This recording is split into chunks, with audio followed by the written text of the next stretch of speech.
morning, everyone. Welcome back to the chase, the office edition. I think we're on episode 9. I don't know.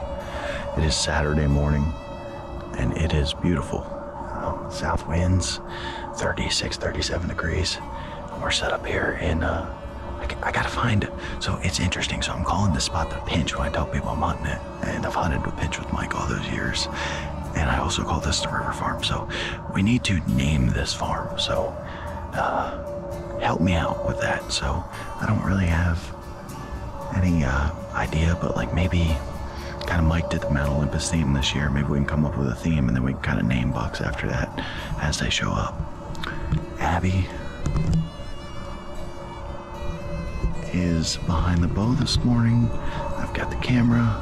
I've also got my bow just in case. So Abby, I think 25, 30 is probably as far as she feels comfortable shooting. So if we have an opportunity a little longer than that, I don't think we're gonna let it go. So it's been a crazy week. It kicked off with Gavin.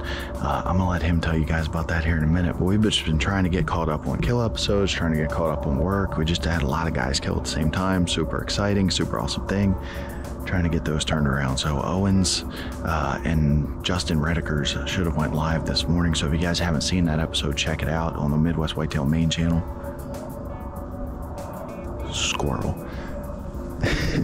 But I actually went down with Owen for a couple days, and I got to hunt Death Row, and yesterday morning we had a great hunt, and again we've got a podcast coming up.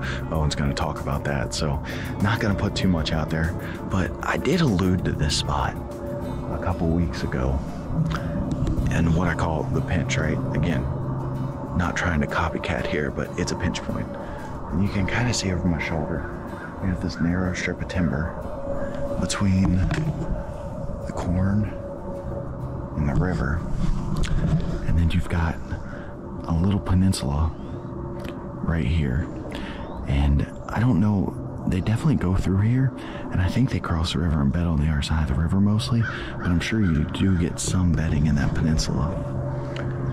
And up here the river bends, got the cut corn out there, and ideally we're hoping deer just filter back through here, or you have timber up on this side, on the south side, and there's some waterways that run into this.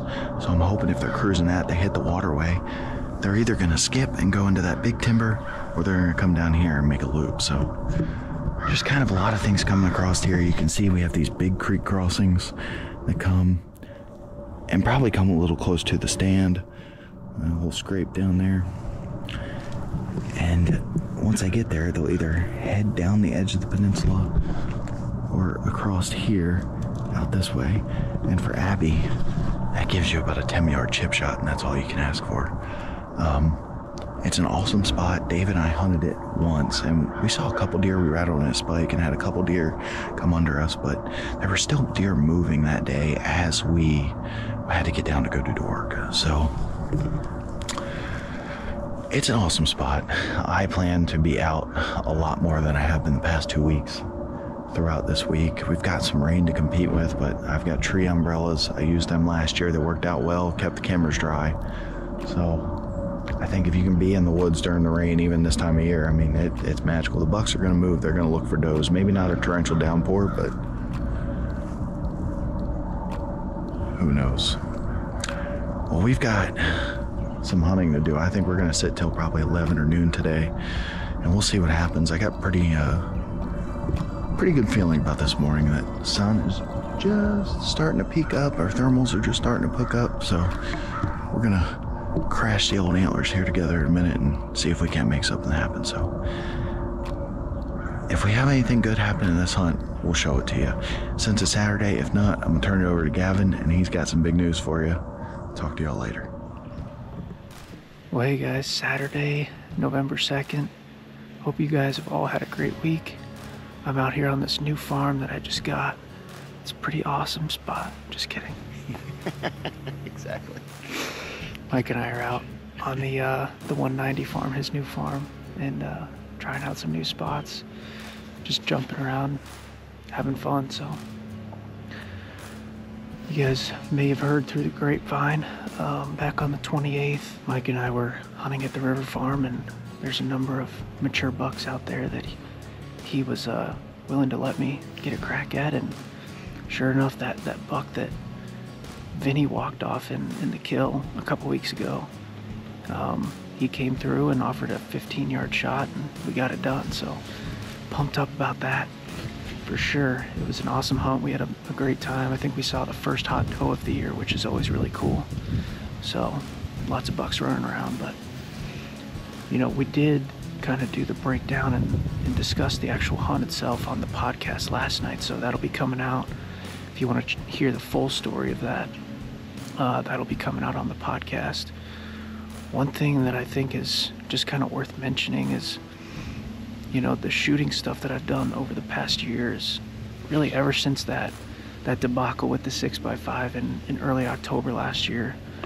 It's really been at the forefront of my mind to be better with shooting. I'm the type of person that does a lot better with, you know, consistent practice day after day after day, just to build up the muscle memory and make that process a little more automatic in your head, you know. So, and I did just that in the off season, really carried it over into October. You know, it's tricky when you're hunting and trying to balance work and all these things to still fit shooting in, you know. But I mean, even just going out and taking one shot, but like really focusing on your form, your shot process, your mental process, all those things. And a lot of times what I do as well when it comes to that, just to focus on mechanics, is taking shots at like 5 yards, and just, you're not worried about really like hitting a specific spot, as far as just more so going through your shot process and making clean execution and all those things. So just those few extra 10 minutes that you take a day when it comes to shooting, in my case at least, you know, that helps me a lot. So we also talked on a previous podcast, Mike had kind of shared the story of the Vinny hunt and everything, and discussed kind of his mental process through shooting. And you know, one thing that stuck out to me is just like really focusing on the deer, what the deer is doing, not getting caught up in all these emotions in your head, focusing on what the deer's doing, where his body positioning is, quartering away, quartering to, broadside, picking a specific spot and just honing in on that spot on his body, exactly where you're going to shoot. All those little things, I think making that the forefront of your shot process, you know, really can be a game changer if you, like me, struggle with a little bit of a buck fever. So certainly got me jacked up. I'm the type of guy that just gets super fired up when a deer's in bow range, especially. And at the end of the day, was just able to focus on that some more after having that conversation with Mike and the guys. And ultimately it paid off. I mean, I double lunged the deer and probably hit some sort of blood vessel because he was just bleeding like crazy. But you know, it was a great feeling to make a good clean shot on a mature buck, and again, just have an awesome hunt overall. Mike and I have been having a ton of fun hunting together some this year, and I'm excited for the rest of November. It's only the 2nd, like I said, and boy, we've got some great days ahead of us, I think. So hope you guys are having some good luck if you're out. Mike and I are gonna get back to the hunt. What do you think? Yes, buddy. Sounds good. Let's do it. Appreciate you watching as always. We'll see you next week. Let's go. Let's go. And go Buckeyes, by the way. Beat Penn State. Let's go. Well, I just got back to the house, and overall it was a slow sit. So we're not going to dive into that hunt like I was hoping we were going to this morning from the stand. I do want to show you guys one thing. I'm going to play out the whole thing, just raw clip. I might just cut some of the camera jumps and stuff out of it, but it was pretty cool to see. I had 2 otters couple up on the bank, and they were playing. Otters are one of my favorite animals. Otters, owls, bobcats, all that stuff gets me fired up. So enjoy that. And then we're going to talk a little bit about what I have coming this week, as well as one videography tip.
like I said, that was pretty neat to see. So I hope you guys enjoyed that. It was kind of the highlight of the hunt this morning outside, getting to spend the morning with my wife. But moving into this week, I'm going to be hunting a lot more.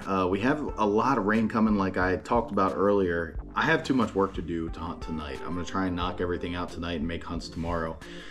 It looks like it's going to be raining pretty hard in the morning for a couple hours, so I'll probably take the morning off, which in turn, I should probably hunt tonight. We'll see what time I get done the office video. Maybe I can just sneak out and scout.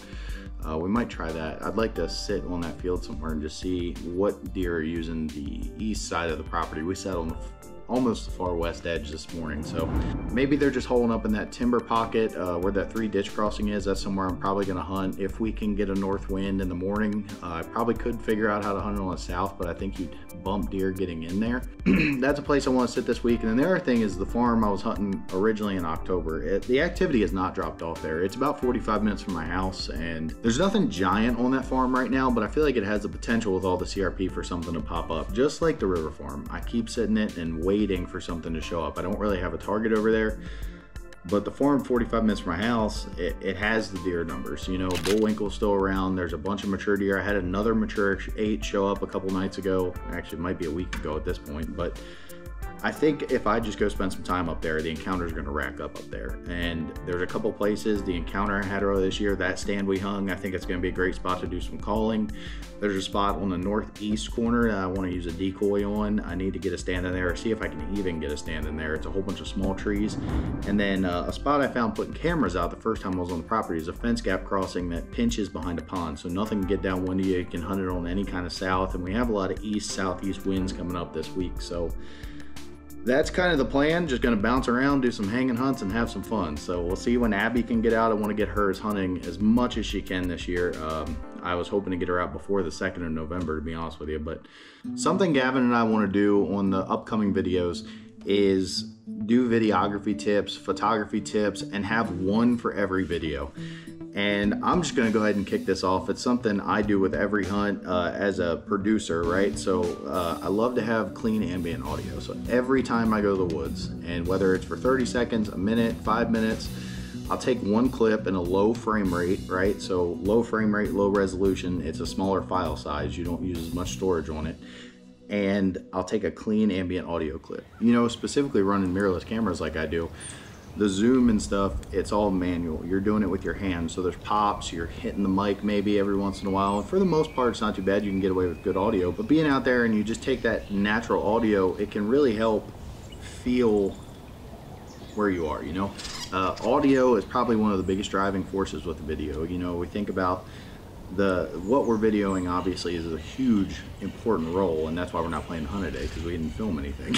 But when you talk about just wanting to feel like you're there, hearing the audio, hearing the birds, the eagles in this case, the one I took this morning, all those little things are just, they really encompass the hunt and tie it all together. So every week moving forward, we're gonna have a videography, photography, or maybe a production, maybe a gear segment, and just help you guys see what we're doing and what we're able to produce. So if you guys have questions, if you guys want something specific, feel free to drop a comment. Gavin and I are gonna make a list. We will hit every one moving forward, and some of them we may just reply to a comment instead of doing a whole segment on. The next couple weeks looks pretty awesome. Gavin's tagged out. I'm gonna be overtaking the hunting. I got me and Abby both have tags, so we'll see what happens. And hope you guys enjoyed this episode, and we're gonna have something good for you on next week's show, so stay tuned.